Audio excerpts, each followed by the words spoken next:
Hello दोस्तों, आपका मेरे चैनल में स्वागत है। आज की कहानी गरीब चाय वाला की कहानी।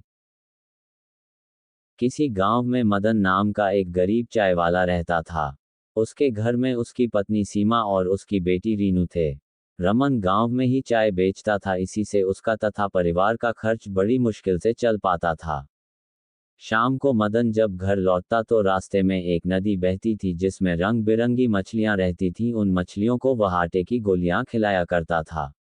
ऐसा करने से उसके मन को बड़ी शांति मिलती थी और मछलियां भी उससे खुश रहती थीं। गरीबी के कारण मदन अपनी बेटी रीनू के स्कूल की फीस भी बड़ी मुश्किल से भर पाता था। एक दिन रीनू स्कूल से रोते हुए घर आई।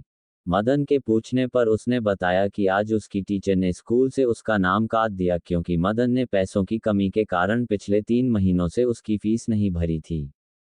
अगले दिन मदन चाय बेचने नहीं गया बल्कि उदास मन से नदी किनारे जाकर बैठ गया और वहीं बैठकर मछलियों को दाना डालने लगा। जब वह वापस जाने लगा तो उस नदी से एक सुनहरी जलपरी निकली और मदन से बोली कि क्या बात है मदन, आज तुम उदास लग रहे हो।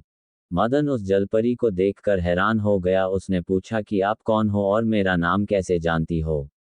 जलपरी ने कहा, मैं एक जलपरी हूं और मुझमें कुछ जादुई शक्तियां हैं जिससे मैंने तुम्हारा नाम जान लिया। तुम्हारी मछलियों को दाना खिलाने की आदत से मैं प्रसन्न हूं। अगर तुम्हें कोई कष्ट है तो मुझे बताओ, मैं तुम्हारी सहायता अवश्य करूंगी। मदन ने सारी बात उस जलपरी को बता दी। जलपरी ने कहा, मदन कल तुम सूरज निकलने से पहले यहाँ आना। मैं तुम्हें सोने के सिक्कों से भरा थैला दूंगी जिससे तुम अपने परिवार का खर्चा अच्छे से उठा सकोगे। ये सुनकर जलपरी वापस नदी में चली गई। अगले दिन सूरज निकलने से पहले ही मदन नदी पर पहुंचा, तभी वहां जलपरी प्रकट हुई और उसने मदन को सोने के सिक्कों से भरी एक थैली दे दी। मदन ने जलपरी को धन्यवाद दिया और मछलियों को दाना खिलाकर वापस अपने घर चल दिया तथा उस थैले को उसने एक सुनार को बेच दिया जिससे उसे बहुत सारे पैसे मिले।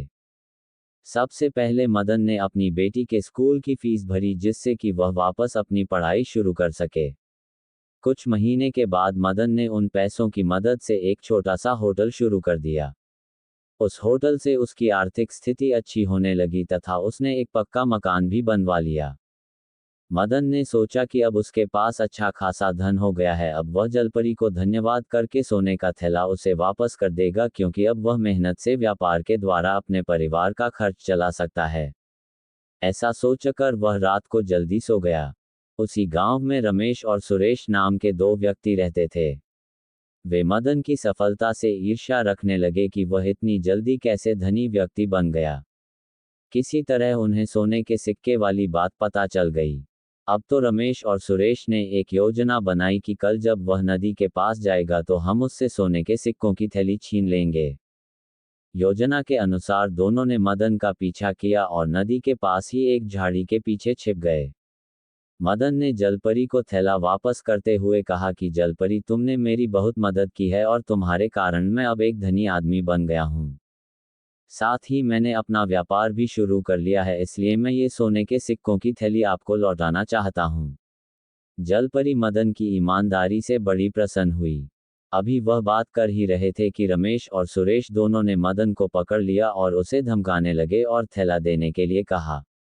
ये देखकर जलपरी ने अपनी छड़ी घुमाकर उन दोनों को बेहोश कर दिया। उनके बेहोश होने पर जलपरी ने मदन से कहा कि हमेशा ईमानदारी से अपना व्यापार करना, जिससे व्यापार में तुम्हारी खूब तरक्की होगी। ये सुनकर मदन ने जलपरी से वादा किया कि वह ईमानदारी और पूरी लगन से काम करेगा। उसने जलपरी को धन्यवाद दिया और सिक्कों का थैला सुनहरी जलपरी को वापस कर दिया। फिर उससे विदा लेकर अपने घर वापस लौट गया। अगर आज की कहानी आपको अच्छी लगी हो तो मेरे चैनल को सब्सक्राइब करें और लाइक शेयर करें।